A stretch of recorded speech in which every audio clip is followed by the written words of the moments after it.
there is such a need right now for historians to put this moment in perspective. It's hard for us to know right now what these next months will look like because we're also reacting to how historians are responding to what they are seeing. These are humble but important contributions to trying to impact the public conversation and debate over what phenomena it is that we're experiencing at this present time. So we're in a moment where these things are percolating, not just into the news, but into government. And we have to be vigilant. And I think New Fascism Syllabus is here for that conversation.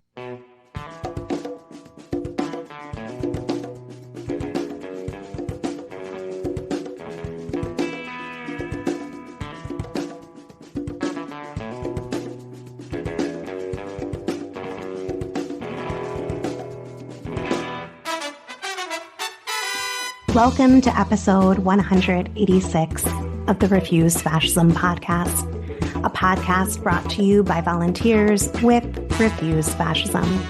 I'm Sam Goldman, one of those volunteers and host of the show. Refuse Fascism exposes, analyzes, and stands against the very real danger and threat of fascism coming to power in the United States. Your help is needed as we design our programming for a year where Refuse Fascism will be needed more than ever. Take a few minutes to fill out a survey contributing your thoughts on what you hope to hear on the pod this year. Your questions, your fears, what's keeping you up at night. We want to know all about it. So see the show notes, click the survey link, and let us know your thoughts. Cheers to everyone who goes the extra step and rates and reviews on Apple Podcasts, shares and comments on social media or YouTube. It helps us reach more listeners. After listening to today's show, take a sec, help us grow this community by writing a review and dropping 5 stars wherever you listen. Subscribe, follow, so you never miss an episode. In today's show, we're sharing an interview with Dr. Jennifer Evans and Dr. Brian Griffith, editors of the New Fascism Syllabus. But first, we need to talk about some developments from this past week as they relate to the fascist threat. So here we go, buckle in. First off, tomorrow, Monday, January 22nd, would have been the 51st anniversary of Roe v. Wade. But it is now the second year that such an anniversary is marked in the absence of the nationwide right to legal abortion. This is a discriminatory, dystopian, misogynist reality that must never be minimized, tolerated, or accommodated to. Here is Jessica Valenti speaking at a briefing on abortion rights hosted by Senate Democrats on January 17th, 2024. Good morning. My name is Jessica Valenti, and since Roe was overturned, I've been documenting the harms caused by abortion bans in a newsletter called Abortion Every Day. I cover everything from legislation and court battles to anti-abortion strategy and language. But the topic that I find myself writing about most, I'm sorry to say, is suffering. And while Americans know about some of the suffering caused by abortion bans, thanks to the bravery of women like Dr. Denard, there are hundreds of other stories that go unreported. I have spoken to a 21-year-old woman in Texas who was denied an abortion even though her fetus developed without a head, and a hospital worker in South Carolina who watched a college student die after attempting to end her own pregnancy. I get more messages every day than I could ever possibly answer. And while I could share stories that would shock and sicken you in the way that I am shocked and sickened every single day doing this work, I wanted to use my time here to stress that this incredible suffering, this cruelty that treats American women as less than human, is all by design. Despite Republican assurances that cases like Dr. Denard's are the result of legislative growing pains or doctors simply not understanding the law, despite claims that their bans just need to be tweaked or clarified, I want to make clear that all of this pain and suffering was not just expected. It was planned for. Anti-abortion lawmakers and activists would have voters believe that they had no idea that this is what post-Roe America would look like. But they had 50 years to plan for this moment, and they made that plan carefully, strategically, and callously.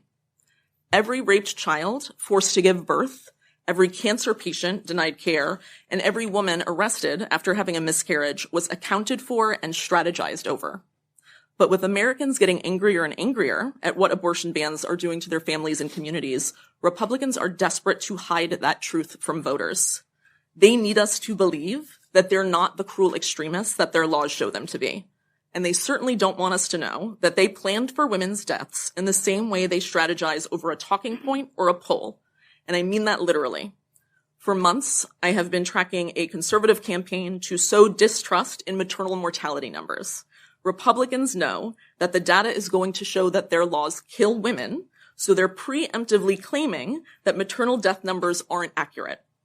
Some states have even disbanded their maternal death review committees entirely, and because the people most likely to die are the most marginalized among us, their hope is that no one will care. I've also documented how the anti-abortion movement laid the groundwork over months to blame doctors for women's deaths, as if the people working under threat of losing their license or jail time are the problem, and not the laws that prevent them from doing their jobs. All of which is to say, when Republicans feign surprise or compassion over post-Roe horror stories, they are lying. They knew that women would suffer and die as a result of their laws. They decided it was a trade-off worth making, and everything they've done since Roe was overturned has been in service of hiding that fact. Most of those lies are hiding in plain sight. When Republicans tell Americans that the national 15-week ban they're proposing is a reasonable middle ground, they leave out the fact that the law would force women to carry non-viable pregnancies to term. Their compromise would do to any American capable of pregnancy what Texas tried to do to Kate Cox. And again, this is not an oversight. It is a deliberate part of a much broader extremist strategy. Right now, there is a quiet but well-funded campaign led by the most powerful anti-abortion groups in the country that is focused entirely on pressuring and forcing women to carry doomed pregnancies to term. They're not only trying to do away with exceptions for non-viable pregnancies, they're trying to eradicate prenatal testing altogether. It's a lot easier to force women to carry a dying fetus to term if they never get diagnosed to begin with. When I tell people about this, the question I get asked most often is why? Why would anyone want to deliberately create a world where women are forced to be walking coffins? It is inexplicable until you understand that this has nothing to do with families or babies, but enforcing a worldview that says it's women's job to be pregnant and to stay pregnant no matter what the cost or consequence. But because Republicans don't have the bravery to admit that truth, and because they're afraid of voters who are more pro-choice than ever, they lie. They talk about compassion because they know that their laws are cruel. They use the word consensus while passing bans that voters don't want. And they call Democrats extremists while fighting for the right to deny women life-saving abortions in emergency rooms. And because Republicans know that voters overwhelmingly oppose their bans, they claim to be softening on abortion by pushing one of the biggest lies in abortion politics, exceptions. Again and again, Republicans deliberately propose and pass exceptions that no one will ever qualify for. The only purpose they serve is to allow extremist lawmakers to feign moderation or pretend as if they've conceded something. And frankly, any Republican who claims that exceptions are real should have to do so in front of all the people who've been told that they do not qualify for care, even as they went septic or had their uteruses removed. They should have to defend themselves in front of women like Kate Cox and Dr. Denard, or Brittany Watts, who wasn't just denied care by a religious hospital when her water broke too early for her pregnancy to survive, but was arrested when she miscarried at home. The only Republican exception that holds an iota of truth is the one about women's lives, though not in the way that they think. When you look at any Republican life of the mother exception, they all contain a caveat. And that caveat says that women whose lives are at risk can be given abortions unless the risk is because she's suicidal. And I want to stress how telling that is. Republicans know that forcing people to be pregnant against their will make them want to kill themselves. And they enshrined into law that they don't care. In a moment when we are hearing so many extreme horror stories, it can be difficult, I think, to get back to that foundational cruelty. That to force someone to be pregnant against their will, for any reason, at any point, causes profound existential harm. Abortion is healthcare, but it is also freedom. That's why every abortion denied is a tragedy, and increasingly Americans understand that. They don't want the government involved in their decisions about pregnancy at any point. The first time I came to DC was in 1992. I was 13 years old, and my mother brought me here. for the pro-choice March for Women's Lives. Maybe some of you were there. I remember men screaming at us from the sidelines, and I remember how confused I was over why they hated us so much. Today, my 13-year-old daughter is in the room, and it's her first time in Washington, and yet somehow she's here with less rights than I had 32 years ago. And I think that we should be ashamed of that. My deepest hope is that she doesn't need to follow in the steps of her mother and grandmother and come here decades from now to defend her daughter's humanity. Thank you for your time. I want to add a few things. One, to these theocrats, as they made clear yesterday at their Summit for Life, aka Summit for Female Enslavement, their fight against abortion is nothing less than what they see as righteous spiritual warfare. Demolishing Roe was the floor, not the ceiling, for the theocratic movement, prepared and ready for a federal abortion ban embraced by the GOP, supported by a fascist-stacked judiciary, poised to dispense with the rule of law in order to tighten the chains of patriarchy, preventing access to abortion medication or even birth control pills. As more people are coaxed into the idea that a 15-week ban is somehow a compassionate compromise. 2, it is a losing tactic to rely on increasingly rigged elections that have at best slowed the impact for some women in some places, while turning a blind eye to the millions of women, girls, and others denied abortion care in their state right now. And the idea that we have to fight for women's civil rights state by state only normalizes the concept of women's fundamental rights being based on local public opinion. Seriously, would you accept the right for free speech only on the coasts, or the right to vote but not in the South, or the right to worship in only half of the country? 3, this country is at an unprecedented turning point. MAGA and Christian fascists have, as we've talked about on this show a lot, captured the Supreme Court, the Speaker of the House, many state governments, and more. They have declared in advance that any election they lose is, quote unquote, illegitimate. The norms are not holding. And let's be real, when we look at the norms for abortion rights in this country prior to Roe, the norms are not holding. And we should question if they were enough in the first place. 4, we are being told to plead for Democrats to run on abortion rights, which they are doing now, launching an advertising effort this week. But all evidence points to the obvious fact that they can win on abortion rights. But even if they win because of this, we don't actually win abortion rights. It still is not codified. And for decades, when the Democratic Party had the opportunity prior to this loss, they didn't. The Democratic Party has refused to fight for this for decades and led the decent people down this fatal path. 5, still needed are a people who refuse to relent until we win abortion on demand and without apology nationwide. And I know that talking to you, you are amongst those people. So get this demand up and out everywhere. Abortion on demand and without apology. In the name of humanity, we refuse to accept a fascist America. Chalk it, banner drop it, put it on your window of your shop or dorm room, project it. See show notes for a link to print and post. Continuing to look at the impact of the Trump-stacked Supreme Court, the fascist majority this week expressed its willingness, unsurprisingly, to erode the Chevron deference, which is the precedent that courts should defer to a government agency's reasonable interpretation of an ambiguous statute. When they heard oral arguments for Relentless v. Department of Commerce and Loper Bright v. Raimondo, which on first blush seems like silly and obscure cases about federal regulations requiring commercial fishing companies having to pay for third-party monitoring of their fishing practices.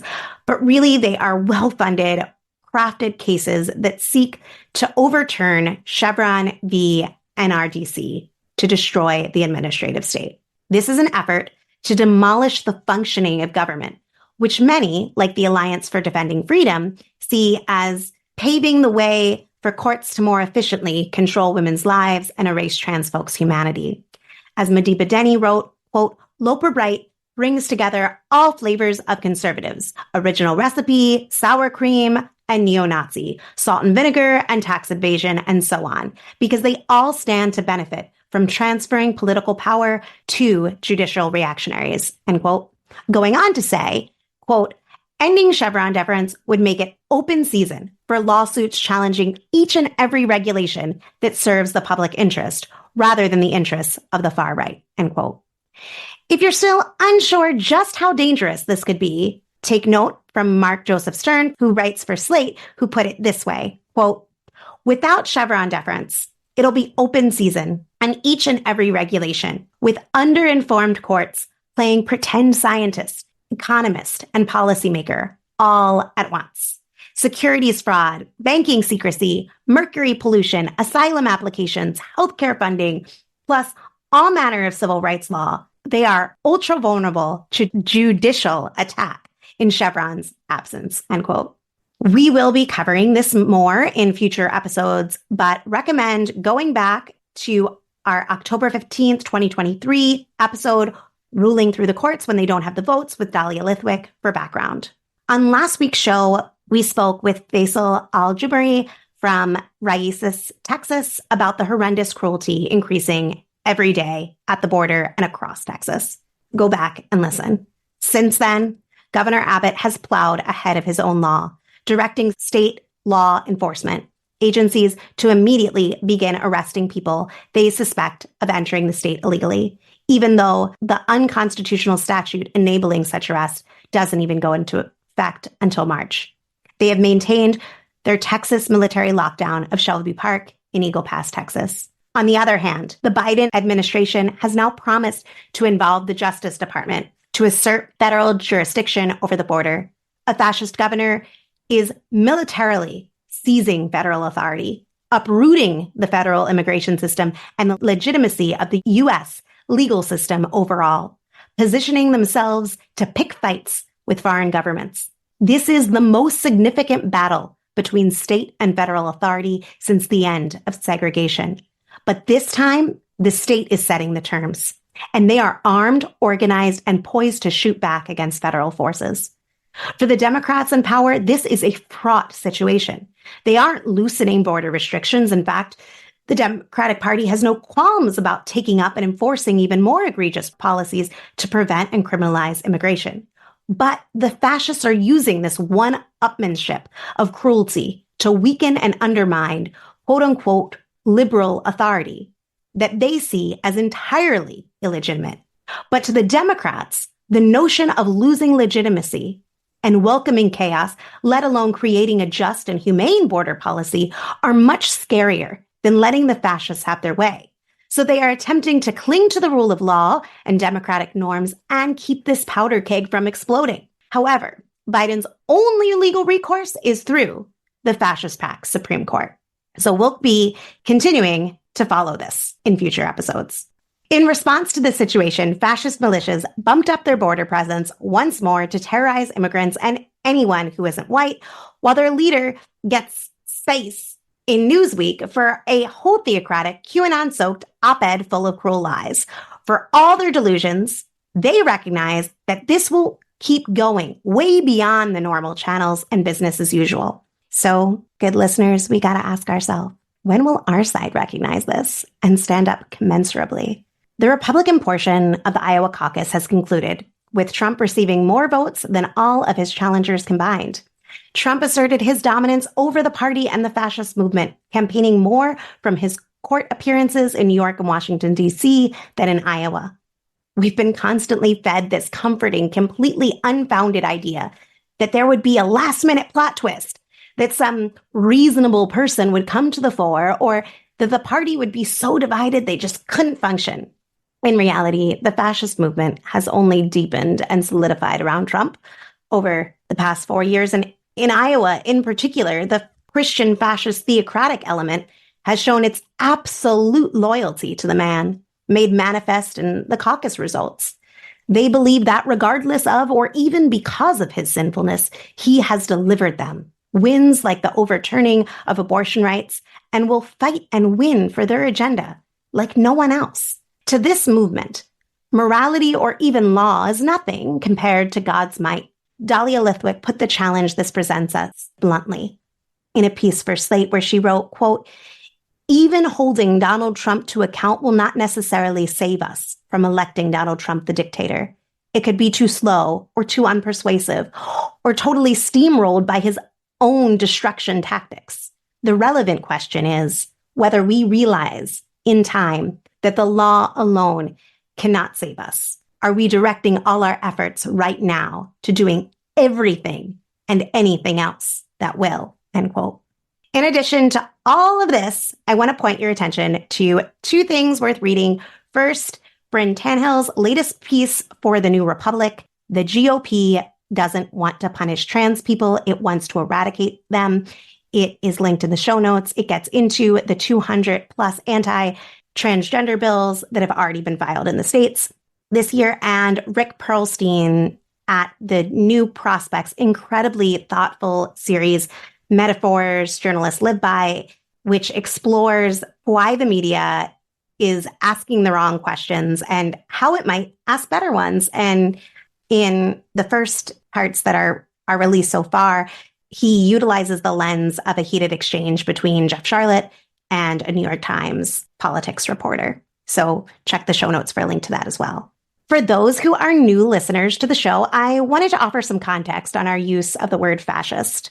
In addition to welcoming you as a new listener, thanks for tuning in. As historian Paul Street, who is also a member of the Refuse Fascism editorial board and frequent contributor to the show, has said, quote, fascism is not just some angry term of abuse and disparagement to hurl at people you don't like. It is the name of an actual political ideology, end quote.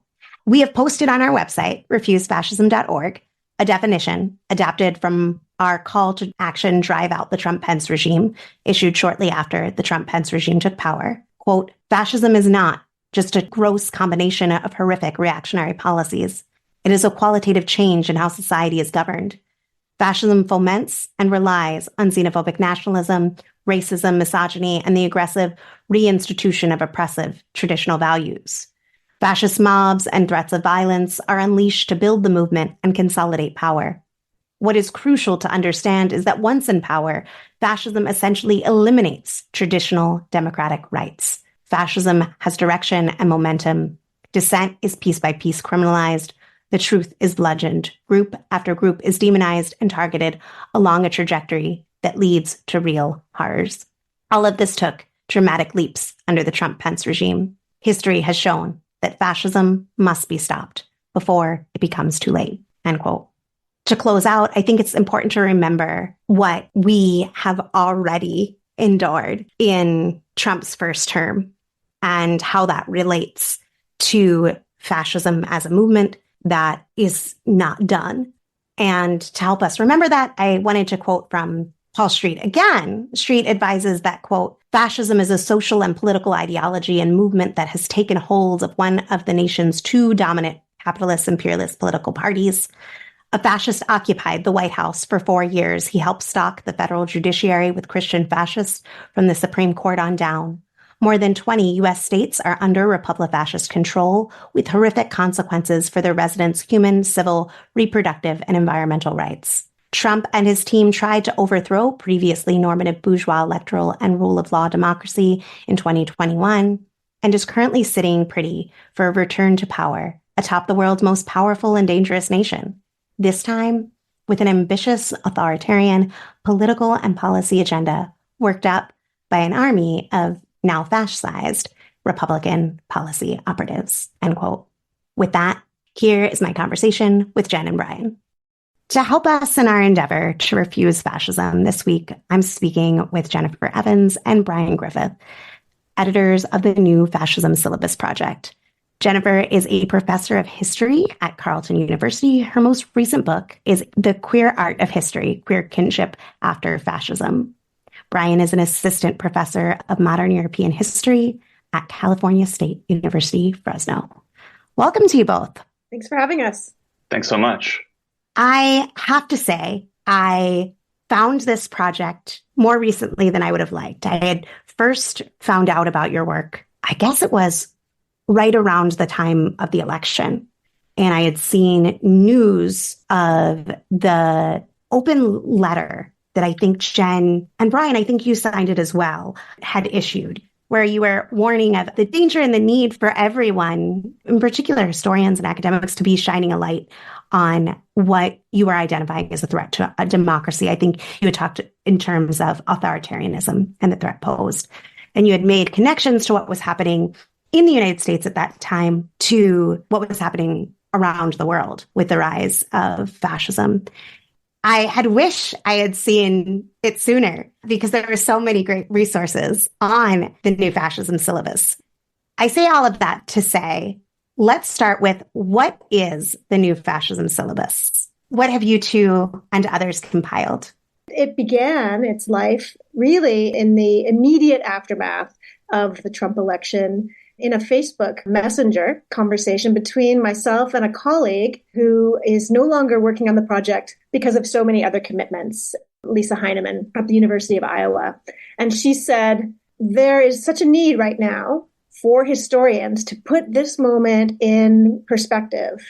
And we have so much to offer a broader public. We were seeing lots of news articles that just were not very careful with terms and with ideas. And she said, we need something to be able to put our skills to work. And what might that be? And I said, well, we could create a resource. And that's how it all started. And I think Brian saw the earliest attempts and felt that this was something maybe he wanted to also get behind. Yeah, that's basically the origin story for the project and eventually for my involvement. I was a PhD candidate at the time at UC Santa Barbara working on my dissertation. And a colleague of mine, Dr. Diana Garvin, who's now at the University of Oregon, she also studies the history of Italian fascism, as do I. And she was the one that alerted me to this kind of private Facebook forum group that was really active. And she said, you should be a part of that. And so I went and found it. I requested membership. I was granted membership and immediately was plunged into this incredible conversation that was taking place. Lots of resources were being shared, lots of links to new articles, lots of links to books that were coming down the line, a lot of people debating contemporary politics, not only in the United States and North America, but also across the world. It felt like sort of my historiography put into contemporary motion, and it was really exhilarating and inspiring. And so I wrote to Jen on Facebook Messenger to say, hey, this is a great resource. There seems to be a thing happening here. Why don't we turn this into a website? And so that's what Lisa and Jen and I did. We met at the AHA in 2018 in Washington, D.C., and planned out a several months commitment to translating what we had collected on the Facebook group into a curated resource online. And that's basically the kernel of what you see on newfascismsyllabus.com. To walk people through a little bit on what they could find there, there is a sample syllabus worthwhile for people to dive in to both sections that you designed. These aren't the ways that you term it, but learning from the past and understanding the present. I think you use the word interrogating. I just think that it's worthwhile for our listeners to understand the process that you went through. When you looked at the past, what you chose to look at, and when you looked at the present, the same thing. How did you identify the themes there? Yeah, so first of all, we need to situate New Fascism Syllabus within the kind of broader academic movement of creating these sort of public syllabi. Before us, I'm trying to remember the numbers of syllabi that existed, but Standing Rock syllabus comes to mind. I think there was a Black Lives Matter syllabus, a Charlottesville syllabus. And so these were kind of projects that were percolating on academic Twitter and, among academic circles. And so that's kind of the point of inspiration from which New Fascism Syllabus emerged in the first place. We had the great resource of this active Facebook group, which was filled with scholars largely, who were sharing these resources. Anyone could ask a question about a particular field, and you would get a ton of feedback, links to books, links to articles from these individuals. And so we had this incredible resource to draw upon. It wasn't just the three of us curators coming up with all of the materials. We were asking for the experts in their fields to kind of help us find the most relevant, widely cited, most influential literature in their fields. So that's how the kind of wide global approach to the interrogating the past section came together. There was an early debate as to who is our audience? Who are we trying to reach? And we agreed that, of course, other historians who might not be specialists in fascism or authoritarianism were certainly a target demographic for the project. But we also knew that the public was increasingly engaging in comparisons, trying to kind of wrap their minds and their hands around the literature based on historical fascisms and understand to what degree any parallel comparisons are appropriate. And we knew that we needed to provide a kind of short list of readings and resources for those types of people, which include not only members of the public, but also journalists and others who were commenting publicly on these parallels. And so the curated list of different sub-syllabi that are kind of organized around geographical region, Middle East, Europe, North America, are intended to be kind of shorthand, influential historiography and literature on these topics so that they have an opportunity to dive into the most relevant literature on the geographical areas. Brian spoke to the section that deals with the past. The material that is on the interrogating the present section is also a product of that online Facebook community. Those would include the kinds of articles where you do see people commenting on what we're seeing today. So anytime you see a Washington Post, New York Times, The Nation, any kind of public-facing scholarship that is sort of evoking an analysis of the past as a frame, we wanted to capture that. We especially want, and we can't do it with everything because not every book is available as an ebook or public facing, but we wanted another part of the project was about trying to really make stuff accessible. So anything that we could get that was already public facing, publicly accessible without a subscription, we try to give a little bit of priority to that, or at least point in the direction of where somebody might be able to get a certain book or a certain article without a paywall. So this was also very much in the back of our minds, accessibility, really putting resources in the hands of folks who want more and better information, especially in a moment. And this was 2016. It still feels like it was a long time ago, but this was really at the very beginning of this sort of erosion of public faith and public trust in expertise. And we were really definitely motivated by putting the best quality material out there so that a public could realize that if you wanted an expert on fascism, on Italian fascism, these were the people you would want to consult. In December 2016, I was part of others with Refuse Fascism, launching a movement of people coming from diverse perspectives, grounded in the understanding of the fascist threat Trump posed with the mission of stopping this regime before they started. That it evolved into a mission of driving this regime from power through sustained mass nonviolent protest. Because of what we said the fascist threat that they posed was at that time, even though there was substantiation to that claim, and we involved historians and others that were experts of their field to make this case to people, we were frequently met with what, in retrospect, I understand is an indictment of our education system, but we were met with the most ignorance around both this country and the history of this country being the United States, and the history of fascism historically, what conditions it arises from, what enables or can pave the way to its rise, the notions of American exceptionalism, that this nation is so unique and so special, that its democracy so strong that such a threat could never take hold here. Concepts like we aren't those people, and also notions that voting as a mechanism can prevent fascism. The other things that stick with me still, because I see so many of these things reasserting themselves as if he never had a term, as if there was never a coup, as if he didn't do and say all the things he did and said. But what strikes me still is that incompetence, that Trump's too much of a buffoon, too much of a clown. Each of those that I listed, I felt like there's resources in that interrogating the past section of your site that I think is incredibly relevant still for people to understand not only how fascism arises, but how it's able to consolidate power, and the myth making that us Americans like to do about who we are and what we're a part of that I think is relevant. So I just shared that as just some experience. And I was wondering what your experience has been in the reactions to the project, in the conversations that you think are worth sharing, whether they are amongst academics or amongst students at the universities or within public discourse that you think this project has made inroads around. There is an argument to be made that perhaps the new fascism syllabus, one of the major audiences has been an academic audience, and maybe owing to its origins and the participants, maybe a little bit owing to the blog series that involved scholars really directly and then also gained some attention within the different, we call them historiographical debates, when scholars are sort of fighting out over the semantics of arguments and ideas. So we definitely have made inroads into how historians think about some of these questions and write about these questions. But we also, interestingly, have crossed over into conversations and debates. In Germany, as an example, we made a major intervention, surprisingly, because we are really a very small mom and pop organization of volunteer labor.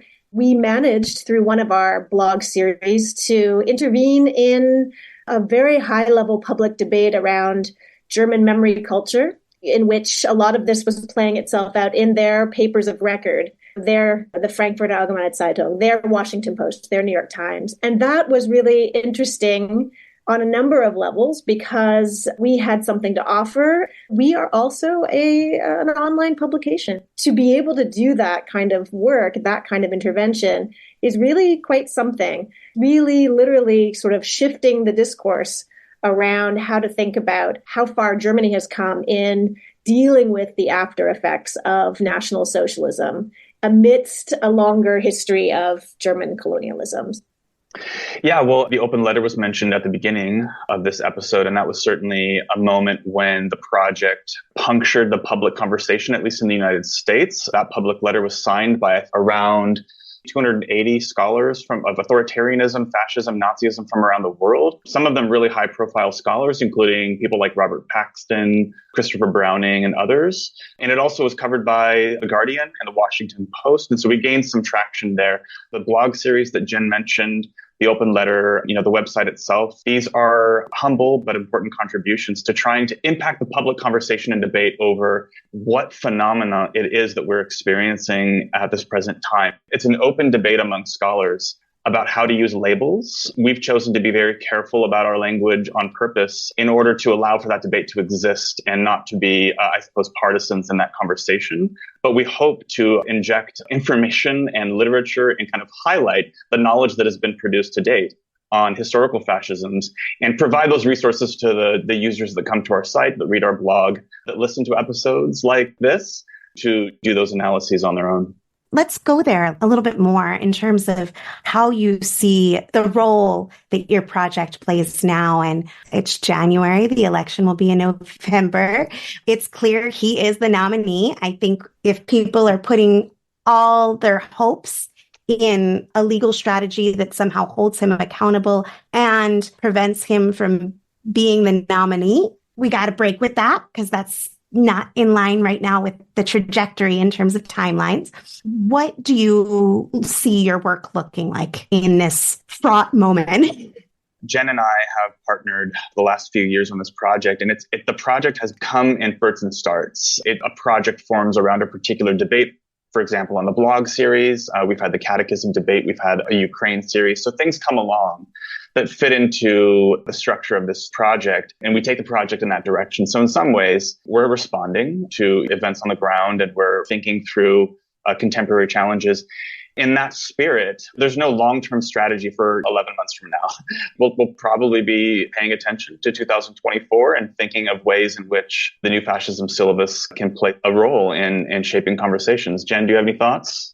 Yeah, the other thing that's worth noting in terms of our syllabus is that it hasn't been America focused. One of the things about it is that it's not explicitly, but it's pretty much a kind of and the rest of the world focus, largely because there, again, like Brian said at the outset, there are these really excellent syllabus projects that look at aspects of the American story. We deliberately have shone a light elsewhere. And so for us, as an example right now, I mean, we have been, looking at everything that's unfolding in other parts of the world and thinking like, is this a place where we want to intervene? There are challenges in doing so, both on an intellectual level of doing it mindfully and responsibly, and also in terms of workload, because we have other hats that we wear. It's hard for us to know right now what these next months will look like because we're also reacting to how historians are responding to what they are seeing. It's a little bit of an example of where we responded to the crisis in governance in Israel with our series, whereas we've stayed out of the war in Gaza for all sorts of reasons because it doesn't entirely fit our remit. But so this is how we're reacting to world events. We've always wanted to do more. We've got Southeast Asia with India, with the kind of extremism, authoritarianism we're seeing there. But that's also been a question of resources in terms of who might be brought on board to maybe undertake a blog series. And we face these kinds of very real world challenges around resources and attention. And I was going to ask you, as you were talking about other places in the world and the work that the earlier round kind of highlighted certain places. And I was wondering where you feel in the next, let's say, year, people should be paying some attention to in terms of the threat that's posed there. India is definitely on my mind. I'm also thinking about Argentina. Are there places that you feel people should be learning more about right now? Yeah, I have a couple of things that have been on my mind. Of course, the India context under Modi has been a long-forming political crisis in that country, Hindu nationalism, and bearing some fingerprints of fascist thought. I'm concerned about that. And yeah, the most recent elections in Argentina were quite surprising, especially, given this individual, is it Milei, I think is his last name? I don't think that the fascist label has been thrown around, but he's certainly somewhat of an anarcho-capitalist, ultra-populist, and carries himself in a strongman fashion. Certainly, I can foresee there being interventions that this project makes if we can get the right people together. I'm thinking Federico Finkelstein might be really great for that. But also in my own field, I'm a Europeanist, as is Jen, and Italy, there is a less extremist party currently in power in sort of outward expression and form, but which has roots to the fascist party. So this is Giorgia Meloni's Fratelli d'Italia party, the Brothers of Italy. The Brothers of Italy emerged out of the collapsed Movimento Sociale Italiano, the Italian social movement, which was formed in 1946 by members of Mussolini's second regime, the Italian Social Republic, which was the regime that technically crumbled in 1945 with the partisan resistance and the Allied forces moving in. Members of that regime survived and formed an openly neo-fascist party in 1946 when Italy became a republic. And that party lasted until I believe it was 1995 or 1996, and then ended up collapsing. And there were a couple of successor parties, which resulted in the formation of Fratelli d'Italia. And if you actually look at Fratelli d'Italia's logo, they bear the original logo of the MSI, the Italian Social Movement, which is a tricolor flame in their logo. So first of all, they have these deep roots that stretch back to the end of World War II. And during her upbringing, Giorgia Meloni was a member of the Fronte della Gioventù Youth Front, which was the MSI's neo-fascist youth group. She became a national leader of its successor group in the mid-1990s, and then went on to form Fratelli d'Italia in 2012. She and her party, they've sort of rebranded themselves as liberal Democrats, as conservatives. They call themselves conservatives. They call themselves sovereignists, which is sort of a dog whistle synonym for ideas relating to fascism. There have been some talks of changing the constitution, commemoration of fascist martyrs from the 1970s and 80s during a period of time in Italy known as the Years of Lead, the Anni di Piombo, which was a period when far left and far right youth groups and parties and militias fought each other in the streets of Italy. There has been this sort of slow creep in Italy, really for years, but really culminating now with Giorgia Meloni's prime ministry, of bringing fascist ideas and commemorations slowly and gradually and slightly imperceptibly back into the public sphere. And I think this has culminated just a couple of weeks ago. The international news was reporting on this nighttime march in Rome where everyone was giving the fascist salute. Now, of course, the media incorrectly represented this as something new. This has been going on for decades, only now catching the attention of the international media. But I think under Meloni, under a Fratelli d'Italia-led government, this is resonating in a new and fresh way. I'm concerned. I'm watching very carefully things in Italy. I'm sure Jen might be able to speak a little bit on AfD in Germany, which is another area of concern, a kind of party that bears a fascist resemblance, and they're on the rise in that country. The National Front, which might be called just the Front now, in France, Marine Le Pen is another area of concern. It was a narrow loss to Macron in the most recent elections. She was very close in the polls. So I think Europe in general is something that I'm looking at very closely. And another one that comes to mind is Geert Wilders in the Netherlands, who's just recently become, I believe, prime minister or is currently engaged in putting together a coalition government there. He's a great example of what we thought could never be can totally happen. I just remember him in the Michael Moore movie a bunch of years back where he was like a laughable prop in something. Yeah, and he has kind of clownish features like Donald Trump and kind of carries himself in that pompous fashion. I first met Geert Wilders in the literary sense in reading Murder in Amsterdam by Ian Buruma. And Geert was sort of a minority young politician at that point, because that book was published, about 20 years ago, who was on the extreme far right fringe. And I think at that time, he kind of felt like an exceptional political character. But now could be leading the Dutch government. So we're in a moment where these things are percolating, not just into the news, but into government. And we have to be vigilant. And I think New Fascism Syllabus is here for that conversation. I would say, too, that it's worth considering going forward. And again, we have no plans, but one of the things that we have seen and that I know is part of the conversation among scholars, and that is not just a focus on the usual suspects, the Geert Wilders, the AFD, the Giorgia Meloni, but how far their ideas that used to be fringe have migrated into the center and are taken up gleefully by members of the center in moments of stress and concern. And so one great example of that would be the challenge in Germany right now over how to maintain a pluralist, open conversation around what's happening in the Middle East, but also around migrants and where dangerous ideas originate and come from. And so the Islamophobia that we're seeing that's normalized increasingly in the center is something that is increasingly part of the landscape. And so it's not fascism per se, but it is about an openness to more extreme ideas in sort of the legitimate spaces of governance. And that's where it may not be the remit of the New Fascism Syllabus, but it could be where we all might want to start paying a little bit more attention, because it's also, of course, something that links my country in terms of, an election we're going to have in another year's time with a conservative party that is definitely playing to a base that finds some of these ideas, anti-immigration, front and center. So if we were to gauge, that might be something that we might all want to spend some time considering and looking at. I think that point is very well taken, and something that on this show we're going to try to be putting more attention on. I think we spoke last week about the data that had just come out around reactions to Trump's rhetoric around poisoning the blood of our nation, the anti-immigrant rhetoric, and the reception that it was given. There's the reception from those that rule, but there's also the reception amongst not just his base, but people broadly.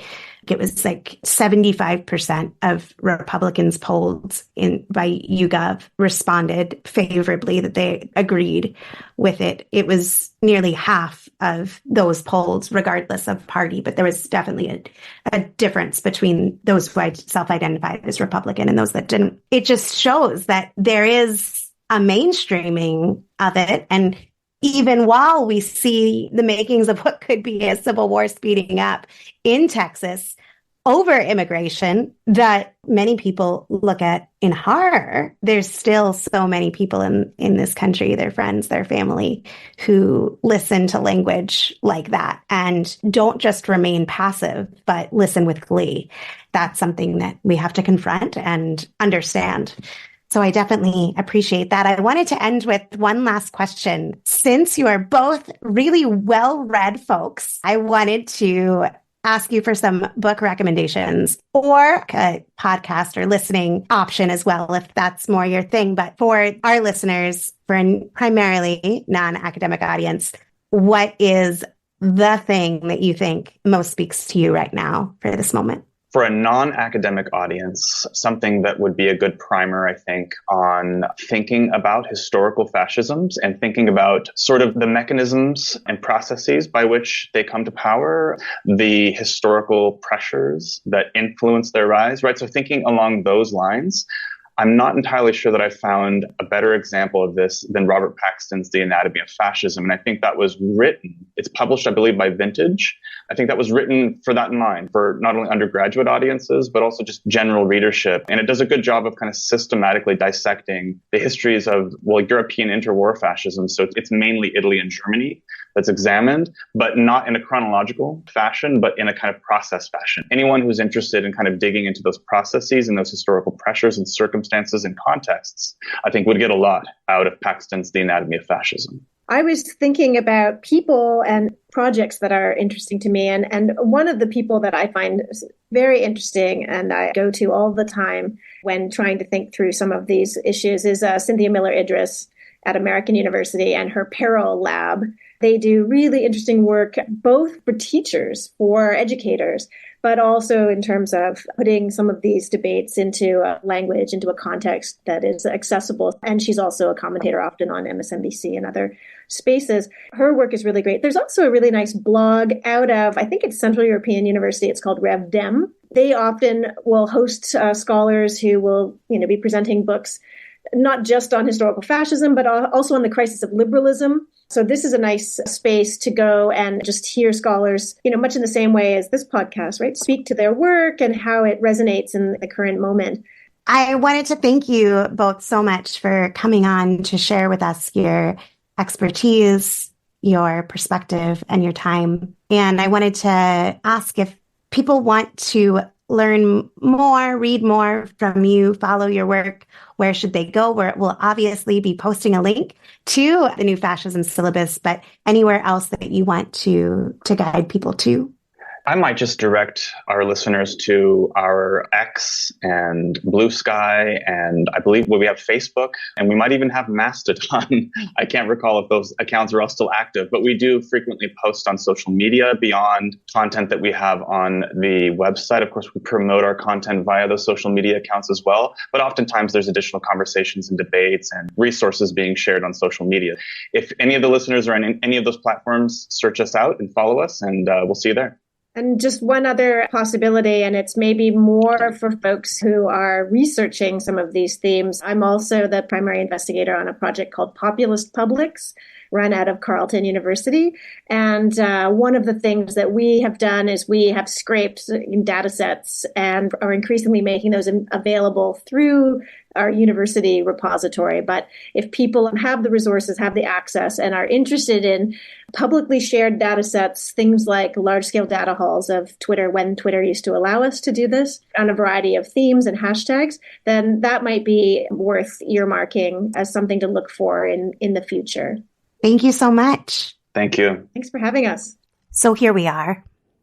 In 10 months, Biden could win the election, and the Republic-Fascists could refuse to accept the results, as they have already made clear they pledged to, with all the violence and terror that would bring, or the increasingly likely and frightening possibility that Trump re-seizes the White House legally, thanks to voter suppression, gerrymandering, the Electoral College, etc., with all the violent retribution, the terror, and nightmare that would unleash, what they are promising right now. Yes, there could also be no election because that's the world the Republic-Fascists are creating, and we are just living in it. Given these possibilities as all realistic outcomes, what I am struck with right now is the desire for people to turn away, either because they sense the profound danger posed by Trump and MAGA, and they feel the horror inevitable, immutable, or because they are sickened by the genocide in Gaza made possible by the USA and cannot see beyond the voting booth, or because even the worst of Trump has been normalized, willful self-delusion, that maybe it wasn't that bad, or that it couldn't be done again, or we survived it, and definitely it couldn't be worse. The political amnesia whole generations who have lived under endless war committed at the hands of their government are all too familiar with. Or perhaps that Trumpism, fascism is just another acceptable way politics is done. Forget the kids in cages, the Muslims banned, the shithole countries, the big lie, January 6th. It's the American way to turn away from the larger world and focus on the self and maybe family. To turn off a reality show that is just so shitty, filled with obnoxious, no longer novel characters and a plot that you feel is predetermined. Michelle Goldberg puts her finger on the pulse of an aspect of this, in which she refers to as disengagement.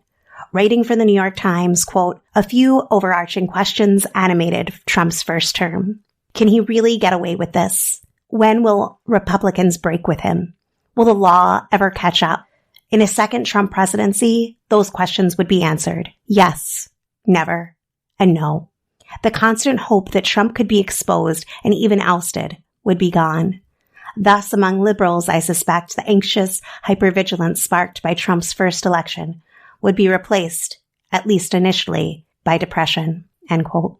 She goes on to say, quote, Trump keeps doing appalling things.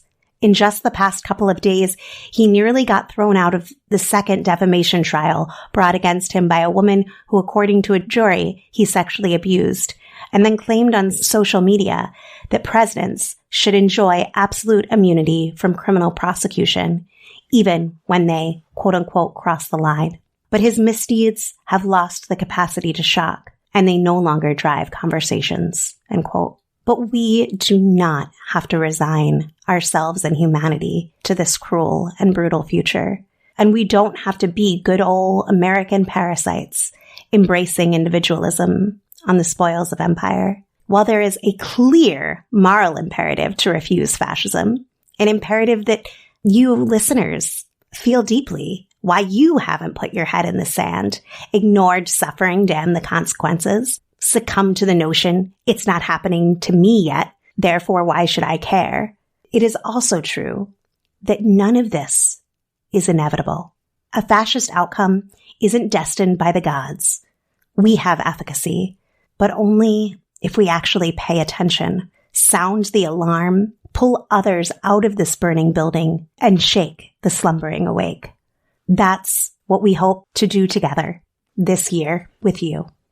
Thanks for listening to Refuse Fascism. We want to hear your thoughts, your ideas for topics, for guests. We want to hear what questions you have, what is keeping you up at night in relation to the fascist threat that Trump and the whole GOP poses. So check the show notes. There's a survey there. Take just a few moments, answer a few questions to help us shape this show for a year where we are needed, all of us, more than ever. As always, you can also reach me at the site previously known as Twitter at Sam B. Goldman. Drop me a line at SamanthaGoldman@refusefascism.org. Find Refuse Fascism on social media at Threads, Mastodon, Blue Sky, Instagram at Refuse Fascism. I now have a TikTok, even though I still haven't figured out how to use it. Help me, join me on that journey over at Sam Goldman RF, or we want to hear your voice. Leave us a voicemail with your thoughts, questions, suggestions. See the show notes for the voicemail button. And if you want to support the show, in addition to filling out the survey, it's super simple. Show us some love by rating and reviewing on Apple Podcasts or wherever you listen to podcasts. And of course, follow, subscribe so you never miss an episode. Become a patron to support our pod and content creation to help people understand and act to stop the fascist threat. We have no sponsors, as it is obvious, and we truly count on you. Whether you can give $2 or $20 a month, it all makes a difference in producing and promoting this independent, all-volunteer weekly podcast. Give today at patreon.com/refusefascism or visit refusefascism.org and smash that donate button. Select recurring donation to make it monthly. Thank you for your support. Thanks to Richie Marini, Lena Thorne, and Mark Tingelman for helping produce this episode. Thanks to incredible volunteers, we have transcripts available for each show. So be sure to visit refusefascism.org and sign up to get them in your inbox. Until next Sunday, in the name of humanity, we refuse to accept a fascist America.